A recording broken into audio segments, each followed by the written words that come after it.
మా ఛానల్కి స్వాగతం. చూస్తున్న వీక్షకులకు, ప్రేక్షకులకు, ప్రియ కాళభైరవ భగవద్బంధులకి స్వాగతం పలుకుతూ మమ్మల్ని ఎంతగానో ఆదరిస్తూ ఉండబడినటువంటి ప్రియ సోదరీమణులకు, సనాతన ధర్మ సంరక్షకులకి అందరికీ కూడా తెలుగు ఉగాది పండుగ శుభాకాంక్షలు.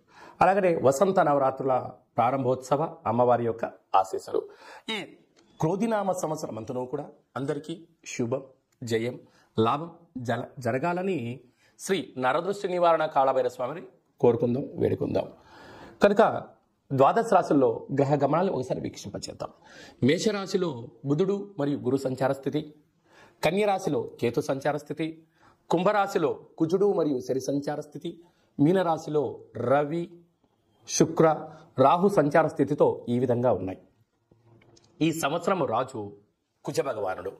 మంగళవారం మనకు ఈ సంవత్సరం ఉగాది పండుగ అవడం వలన రాజు కుజుడు అవ్వడం వలన నిత్యము రాజకీయ నేతలకు, సామాన్యులకు, ప్రతి ఇంట్లో ఉండబడినటువంటి కార్యక్రమ నిర్వహణ చేసే వారందరికీ కూడా అధిక శత్రు ప్రభావం అధికంగా ఉంటుంది.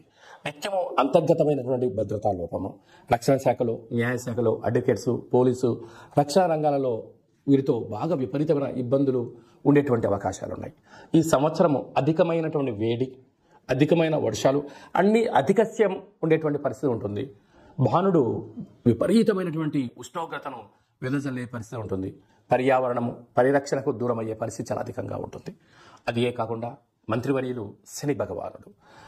శని ఆయుకారకుడు అవడం వలన శని నక్షత్రాలు 3 నక్షత్రాలు, పుష్యమి నక్షత్రము కర్కాటక రాశిలో ఉండడము, కర్కాటక రాశికి ప్రస్తుత కాలమాన ప్రకారంగా అష్టమ స్థాన శని సంచార స్థితి. 2వ నక్షత్రము అనురాధ నక్షత్రము. ఈ నక్షత్రము వృశ్చిక రాశిలో ఉండడము అర్ధాస్తమ శని సంచార స్థితి. 3వ నక్షత్రము ఉత్తరాభాద్ర నక్షత్రము మీనరాశిలో ఉంటుంది. మీనరాశికి కూడా ఏళ్లనాటి శని యొక్క ప్రభావము. అంటే శని భగవానుని యొక్క తీవ్రత ఈ సంవత్సరము చాలా అధికంగా ఉంటుంది. మంత్రివర్యులు అవ్వడం వలన రాజు ఆజ్ఞాపిస్తాడు, మంత్రి పరిపాలన అధ్యక్షత నిర్వహణ చూస్తాడు. కనుక ఈ సంవత్సరము అనేక రకాలమైనటువంటి వ్యాధులు, ఇబ్బందులు, చోర భయం, తస్కరణ భయం, నదీ ప్రయాణాలు, అగ్ని ప్రమాదాలు, అనేకమైనటువంటి స్వయం కృప అపరాధంతో జరిగే పరిస్థితి చాలా అధికంగా ఉంటుంది.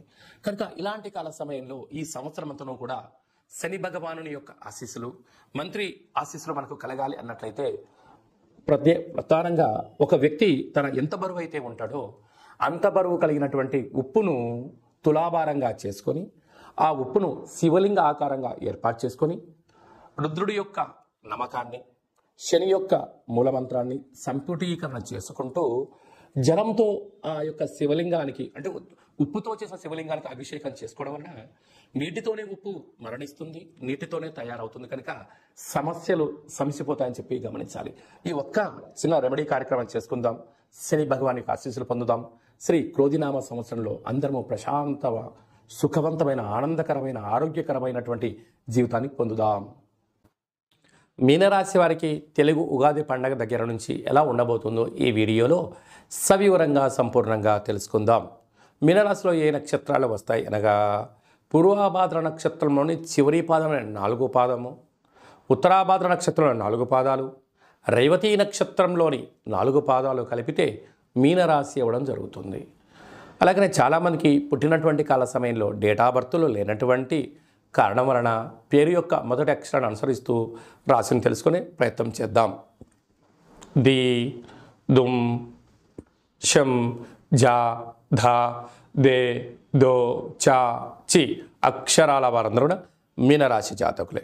మీనరాశి యొక్క అధిపతి దేవగురువు బృహస్పతి.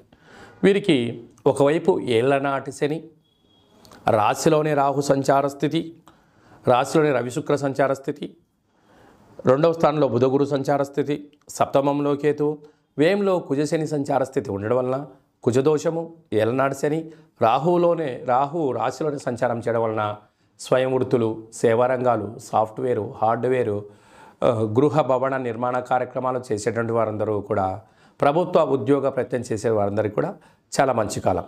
కాకపోతే శత్రువులు పొంచి ఉన్నారు, అధికంగా ఉన్నారు. వృత్తులలో, ఉద్యోగాల్లో, వ్యాపారాల్లో అయినంత విజయం మీ సొంతం కాబోతుంది. కాకపోతే ఎక్కువ శాతంగా చోర భయం, రుణ భయం, అగ్ని భయం పొంచి ఉంది.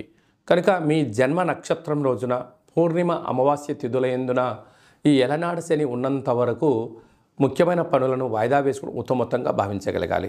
అలాగా మీరు ఈ సంవత్సరం అంతరంలో విజయం సాధించగలగాలి అన్నట్లయితే మీరు ఎంత బరువు అయితే ఉంటారో అంత బరువు గల ఉప్పును తులాభారంగా చేసుకొని శివలింగాకారంగా ఏర్పాటు చేసుకొని రుద్రుడి యొక్క మంత్రాన్ని, శని భగవాను యొక్క మూలమంత్రాన్ని, రాహు భగవాను యొక్క మూలమంత్రాన్ని సంపుడీకరణ చేసి రుద్రాభిషేకం చేసుకున్నట్లయితే ఉప్పు నీటితోనే పుడుతుంది, నీటితోనే మరణిస్తుంది.